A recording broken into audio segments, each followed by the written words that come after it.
Hoy traigo una entrevista muy especial para el podcast de Médicos Mediáticos y es que estoy en Cartagena de Indias, Colombia, y voy a entrevistar a Pablo González Izaza. Él es médico ginecólogo, él es el creador de AGEOC, la Asociación Colombiana de Ginecólogos Estéticos, y también es el director del Congreso Mundial de Ginecología Estética. Desde su ciudad, en Pereira, que tiene unos 500.000 habitantes, está en pleno eje cafetero de Colombia, se ha lanzado internacionalmente. Nos va a hablar de eso en la entrevista, nos va a hablar de los retos de la ginecología estética y nos va a hablar del Congreso Mundial en el que estamos ahora mismo. Todo eso y mucho más en la entrevista con el doctor Pablo González Izaza.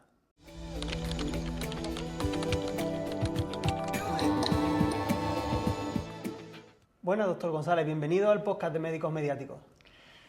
Muchas gracias, muy contento de estar en este espacio. Me alegro, el placer es mío y vamos a ir directamente a la primera pregunta porque tengo muchas cosas que le quiero preguntar. En primer lugar, ¿quién es Pablo González Izaza y cómo llegó a especializarse en la ginecología estética?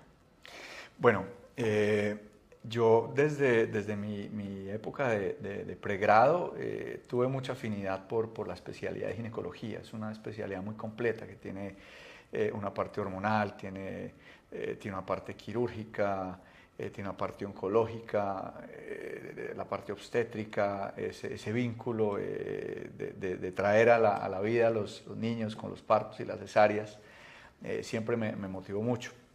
Más allá de esto, cuando estaba haciendo mi especialización en el Hospital Militar en Bogotá, pues me entró la curiosidad por el tema estético. Me acuerdo que yo me podía demorar mucho más tiempo que mis compañeros suturando o solucionando un desgarro por un parto, por ejemplo, suturando una piel en una herida de cesárea u otra cirugía ginecológica. Entonces ese tema siempre me llamó mucho la atención y siempre estuvo muy descubierto porque nuestra formación era lógicamente solucionar un sangrado, solucionar una urgencia y preservar la vida, y en ese momento el tema estético no cubría mucha relevancia, y sin embargo yo pues dedicaba mucho más de mi tiempo en mis turnos y en mis guardias a ser un poco más estético y a tratar de solucionar ese tipo de problemas de una mejor manera.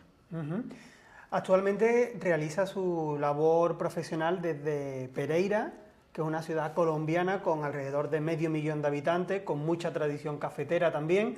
¿Cómo se ha proyectado a nivel internacional desde esta ciudad? Bueno, yo nací en Pereira, mis padres, mi familia son de Pereira, como lo mencionas, es una ciudad del centro occidente, la zona cafetera es un área muy importante desde el punto de vista de turismo médico, desde el punto de vista comercial, es un eje por donde tienen que pasar muchas personas en el transcurso de ir de una ciudad a la otra. Realmente iniciamos con esto haciendo unos simposios latinoamericanos pequeños en esta ciudad como un atractivo turístico, y posteriormente al ir creciendo vimos la necesidad de trasladar esta serie de eventos, de simposios a congresos más grandes, ahora mundiales como en el que estamos, para abarcar una mayor cantidad de colegas, de interesados en seguir nuestras actividades académicas, pero más allá de eso, pues Cartagena es una puerta turística muchísimo más grande y tiene una plataforma logística muchísimo más estructurada para recibir una mayor cantidad de personas. Vamos a seguir comentando más adelante sobre su labor profesional, pero también quiero preguntarle por su labor como creador de AGEOC, la Asociación de Ginecólogos Estéticos Colombianos, porque cuando creó la asociación, la ginecología estética no tenía el auge ni el seguimiento que tiene hoy en día.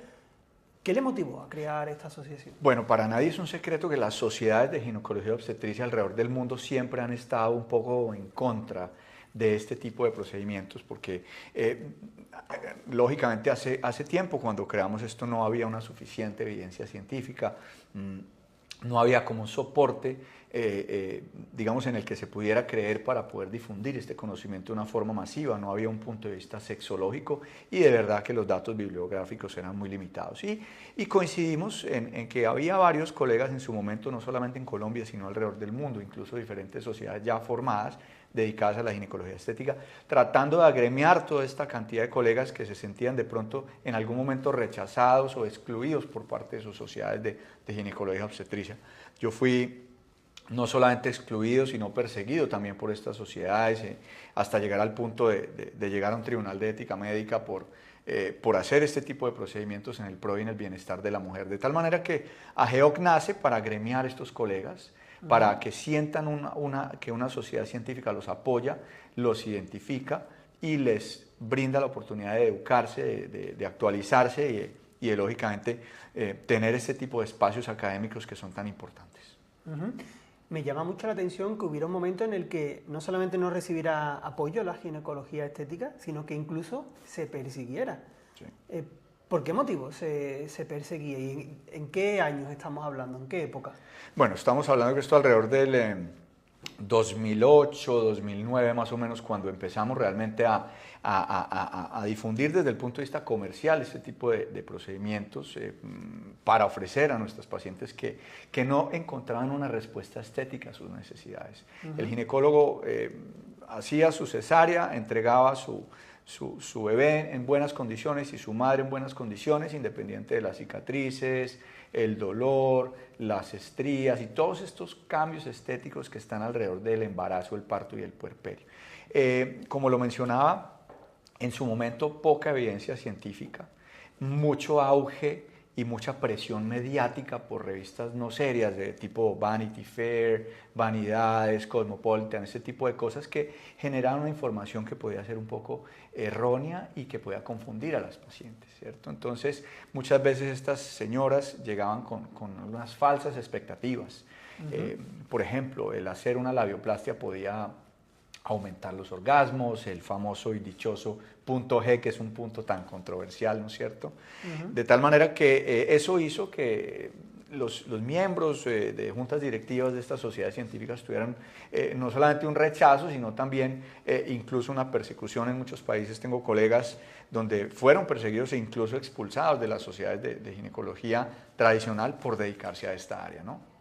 Entonces no es un tema menor. Desafortunadamente han pasado, a pesar de que han pasado muchos años donde hemos demostrado con contundencia que hay artículos científicos, que hay publicaciones serias, que hay grupos de trabajo, que hay múltiples asociaciones científicas relacionadas a esta área alrededor del mundo, pues todavía hay algunas sociedades que rechazan, presionan y no apoyan este tipo de actividades. De hecho, hace poco salió un artículo de la FIGO, que es la Federación Internacional de Sociedades de Ginecología Obstetricia, un artículo muy crítico, muy malintencionado, hablando muy mal de la ginecología estética y escrito por personas que en su vida han tenido algún tipo de experiencia en esta área, de tal manera que son digamos, temas malintencionados, lógicamente, por personas que quieren desviar un poco la atención de lo que estamos logrando, porque estamos logrando que estas pacientes ya están informadas,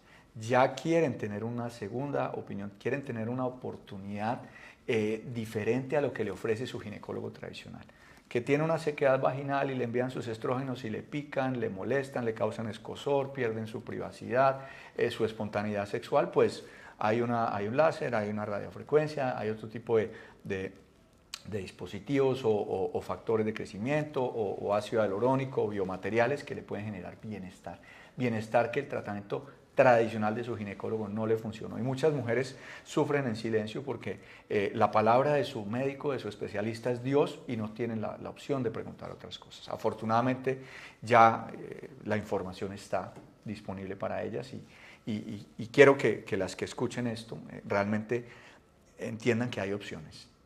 Que hay opciones de tratamiento diferentes a lo tradicional que muchas veces no sirven. No quiero decir que lo tradicional no sirva, pero que debemos abrir un poco más la mente y por qué no combinar lo tradicional con alternativas para potenciar los efectos y mejorar las condiciones que les están molestando.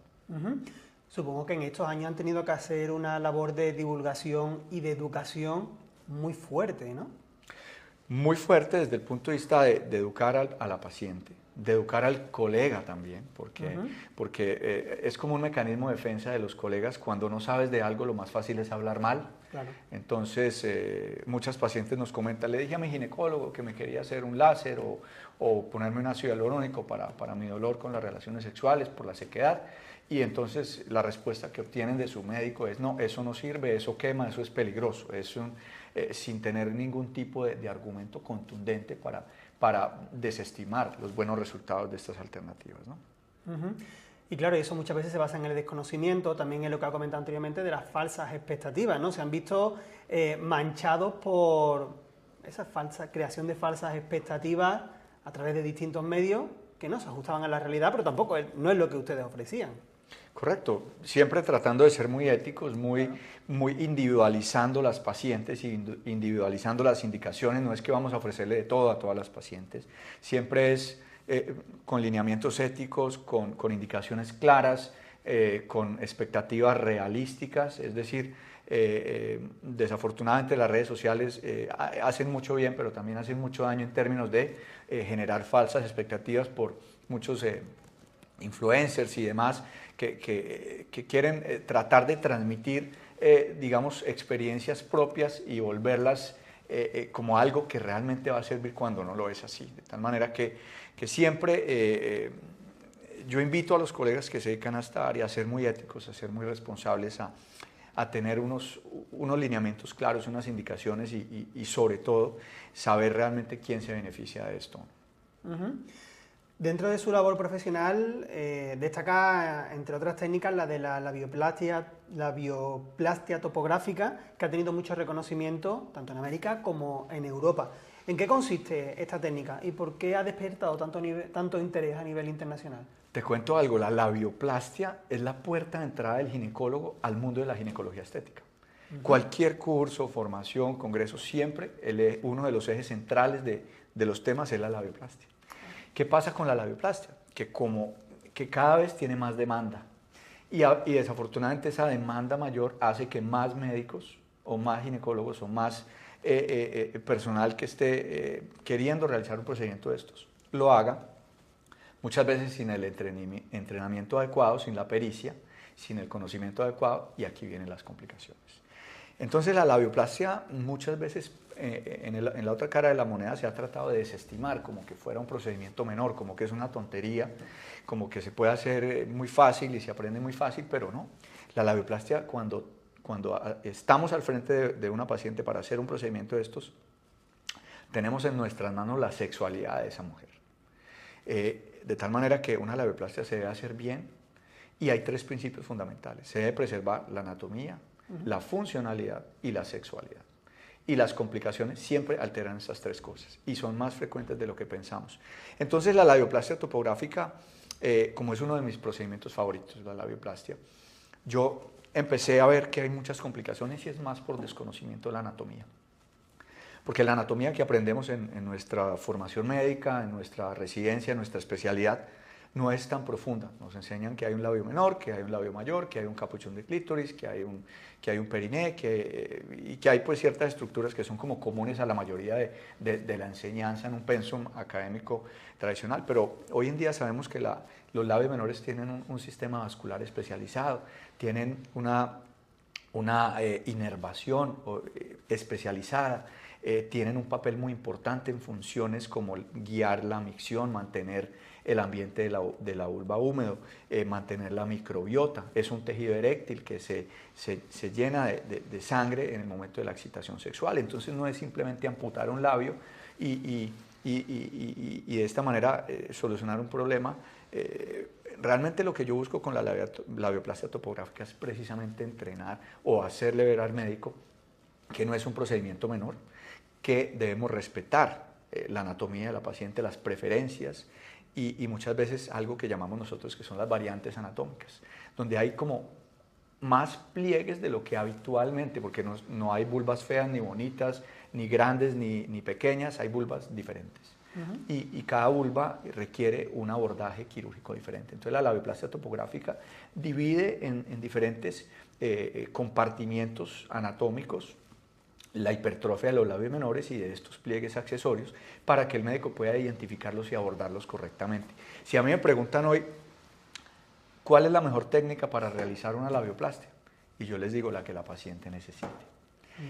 No es que una cuña o una V o una plastia en Z o una técnica lineal sea una mejor que la otra. De hecho, hay estudios que hablan que no hay una técnica gold estándar. La mayoría tienen en términos generales buenos resultados. Pero mi mensaje es que el cirujano se debe adaptar a la anatomía de la paciente y utilizar no solo una técnica. Muchas veces debe utilizar múltiples técnicas en la misma paciente para poder fundamentalmente cubrir estos objetivos que son la anatomía, la funcionalidad y la sexualidad. Esa es la labioplastia topográfica, que además es una técnica reproducible, fácil de aprender, con una curva de aprendizaje corta. Estimamos que se requieren alrededor de 19 a 20 casos para tener más o menos una pericia y una digamos, una formación adecuada para enfrentarse a hacer una labioplastia, ¿no? Hoy en día esta técnica, como hemos comentado anteriormente, tiene mucho reconocimiento a nivel internacional, pero también me ha comentado que al principio la gente lo veía como un tratamiento menor, ¿no? Como que no era tan importante. ¿Cómo consiguió hacer que la gente se diera cuenta de que realmente era tan importante? Bueno, pues porque empezamos a ver el aumento de las complicaciones. Desafortunadamente, pasa con mucha frecuencia. Una mujer se va a un quirófano a hacerse una liposucción, unas prótesis mamarias, cualquier otro tipo de procedimiento quirúrgico plástico y su cirujano plástico no le gustó la apariencia de sus labios y muchas veces bajo sedación y sin el consentimiento de la paciente ponen dos pinzas y cortan los labios menores como un plus, como un bono, como un regalo. Hey, te regalo esa labioplastia. Sí. Y esas mujeres son amputadas, operadas sin el consentimiento médico y empezamos a ver que esto era muy frecuente porque la mayoría de cirujanos plásticos no tienen una formación adecuada para este tipo de procedimientos en el piso pélvico, ¿no? Entonces, realmente quiero reiterar en que esto no es un procedimiento menor, es un procedimiento que requiere entrenamiento, que requiere utilizar el mejor conocimiento posible para que podamos respetar la anatomía, la sexualidad y la funcionalidad. Doctor, aparte de los tratamientos que hace, también es un referente en la docencia. Organiza summits, organiza jornadas donde también participan otros médicos a nivel internacional. ¿Qué le llevó a enfocarse también en la docencia? Bueno, pues parte de la curiosidad que yo siempre tuve desde siendo residente de segundo año en mi hospital donde me formé como ginecólogo, pues yo quise transmitir todo lo aprendido, lo recorrido, digamos, en este tema a otros colegas y yo creo que enseñando se aprende mucho también. Entonces, siempre me ha gustado transmitir lo que yo leo, lo que yo estudio, lo que yo encuentro, no solamente en el ámbito nacional, sino internacional. He tenido la oportunidad de recorrer el mundo con empresas, con tecnologías, donde he aportado al diseño de sus protocolos, de sus tratamientos y demás, y esto me ha permitido conocer muchas personas en el ámbito internacional y eso digamos que me motivó mucho a poder transmitir todo lo que he investigado y todo lo que he hecho en la formación de estos equipos, de estos biomateriales y de diferentes cosas. Y llegó el momento en que nos lanzamos digamos, a consolidar todo esto adquirido en un simposio. Recuerdo muy bien, fue en febrero del 2012 en Pereira. Fue bastante llamativo porque en su momento estábamos en colaboración con un querido amigo, el doctor Gustavo Leibachov. Él es un ginecólogo argentino que vive en Dallas, en Estados Unidos, y una persona que se dedicó a la educación en medicina estética durante muchos años, y coincidimos en este mundo y realizamos ese evento. Y realmente dentro de la búsqueda de las casas comerciales para financiar el evento, lo que siempre hacemos es resultamos conociendo a una compañía italiana que produce láser y llegaron allí a nuestro evento. Hicimos cirugía en vivo y fue la primera vez donde yo tenía la oportunidad de tomar un láser de CO2 para hacer una labioplastia. Yo las hacía con otro tipo de dispositivos anteriormente y esto fue muy satisfactorio poder usar otro tipo de dispositivos y fue de pura coincidencia, ¿no? Y en ese sentido, pues tuvimos alrededor de unas 40, 50 personas hablando de temas en común de esto, lo que en su momento había, ¿no? Hoy en día han cambiado muchos protocolos, han cambiado muchos equipos, hay muchísimas más alternativas y creo que esto, todo este campo que está en la medicina estética, en la cirugía plástica, que se hace en la parte facial y corporal, pues ya invadió nuestra zona genital y así lo queramos o no, todo va a llegar allí, llámese fuentes basadas en energía, llámese biomateriales, llámese inyectables, llámese hilos, bueno, todo, absolutamente todo ya está en el piso pélvico. Entonces todo ha sido muy dinámico y todo ha ido cambiando desde simposio, tras congreso, tras congreso. Tratamos de tener novedades, equipos y ese tipo de cosas. Entonces eso me motiva mucho a lo que yo aprendo poderlo transmitir. Uh-huh. Es un entorno que cambia y que evoluciona mucho, ¿no? Ahora acaba de hacer una pequeña foto de lo que ha ocurrido en estos años y está evolucionando mucho, cambiando la mentalidad de la gente también. ¿Hacia dónde cree que se dirige la ginecología estética en los próximos años? Yo creo que tenemos tres cosas. La primera es la información. Ya tenemos pacientes que están informadas. No solamente por las redes sociales, por el internet, sino por la inteligencia artificial. Ya hablamos que ya hay pacientes que más o menos te dan o te dicen qué le debes hacer. Ahí es cuando hay que tener un criterio, hay que tener mucho conocimiento para poder desvirtuar esta información errada o estas alucinaciones de la IA que muchas veces pueden pasar. Pero realmente, más allá de eso, yo creería que es, más allá de la inteligencia artificial, de las redes, es ver que los cambios son dinámicos. El láser que estaba muy bueno ahora, puede que mañana no sea tan bueno y salga algo mejor. Entonces, es como una especie de moldearnos y adaptarnos a lo que la industria va sacando. El hilo que usábamos para poner en el labio mayor, que tenía un poquito de laxitud, pues ahora hay uno mejor. O los factores de crecimiento, los estimuladores de colágeno, los rellenos. Yo creo que es muy dinámico y siempre nos adaptamos. Hay cosas que vinieron para quedarse, por ejemplo, el láser de CO2, pues es una herramienta que vino para quedarse, el electromagnetismo, la estimulación del piso pélvico, la radiofrecuencia, estas radiofrecuencias que son para dolor, para tratamientos, digamos, más funcionales en las que hay pacientes que no tuvieron algún tipo de respuesta con su manejo clínico tradicional. Estamos encontrando muy buenos resultados en ese sentido. Y bueno, y el tercer punto es el ginecólogo nuevo. Ya están viniendo nuevas generaciones. Y estas nuevas generaciones ya tienen esos tres ingredientes. Tienen información, tienen inteligencia artificial y tienen pacientes que están diciendo quiero que me haga cosas diferentes. Entonces esa es como la receta, ¿no? La información que tenga el paciente es buena, pero antes también ha comentado que hay pacientes que llegan y dicen yo quiero que me haga esto.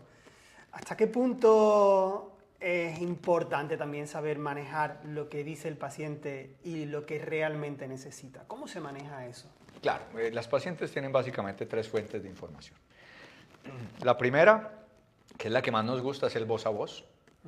Mi amiga tuvo cáncer de mama, no podía usar hormonas o no quería usar hormonas, tenía mucha sequedad vaginal, se hizo un láser de CO2, se hizo una radiofrecuencia y le fue de maravilla.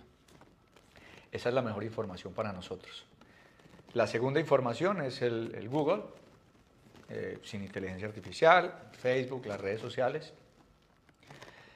Y la tercera y la más peligrosa son el voz a voz, pero de influencers, donde realmente no son médicas, la mayoría, y transmiten conocimientos y muchas veces posiciones personales no reales.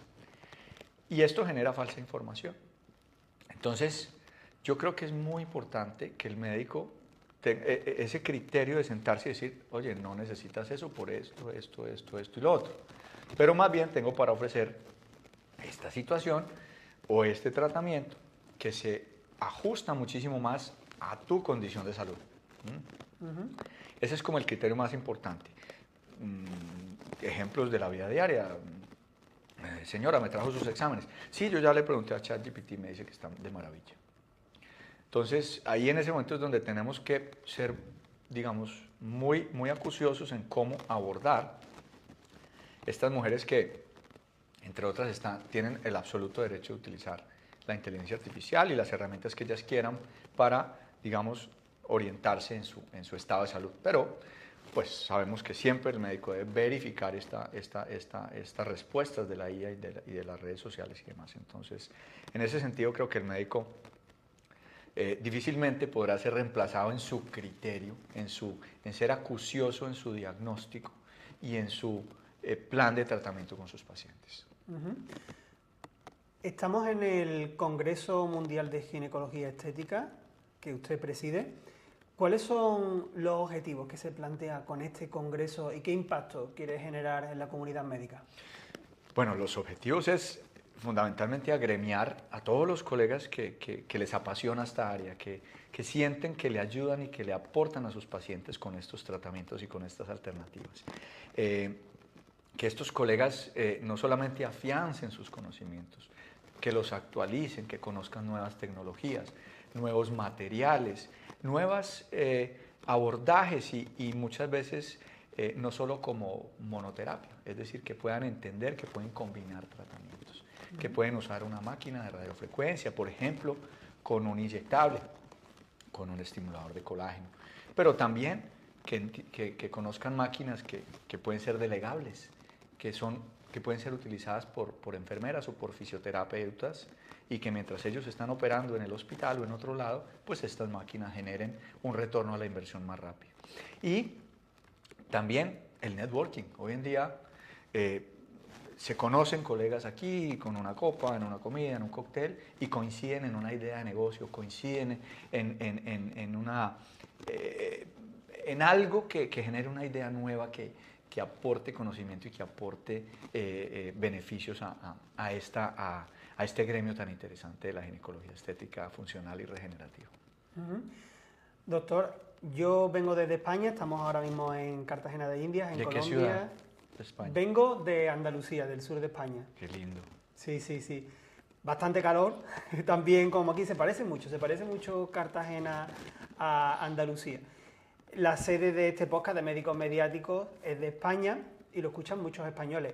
Usted también ha tenido mucha relación también con profesionales españoles. ¿En qué ha influido España en su labor o en su manera de entender la vida o su trabajo?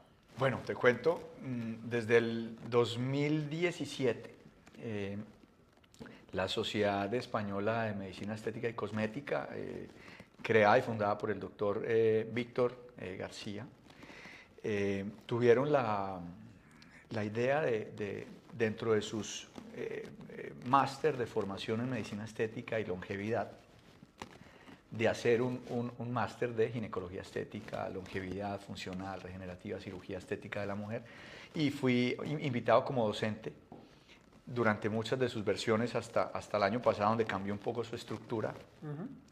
Y en ese ir y venir a España a colaborar con mis charlas y con mis procedimientos quirúrgicos, pues conocí mucha gente de España, colegas muy queridos, el grupo de AEM, de la Asociación Española de Menopausia, de la SEGO propiamente, la Sociedad Española de Ginecología Obstetricia, el grupo de Diatros en Barcelona, el doctor Rafael Sánchez Borrego, y una gran cantidad de amigos y colegas que tienen un objetivo común y es darle bienestar a la mujer con nuevas alternativas y que la mujer entienda que no se debe quedar casada con su ginecólogo purista y tradicional, que muchas veces no le brinda las respuestas que necesita.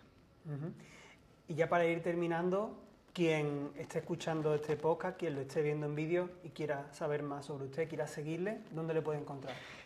Bueno, estamos en todas las redes sociales como Dr. Pablo González Izaza. Yo estoy en Pereira, Colombia, y básicamente en la página de ageoc.org, que es nuestra asociación.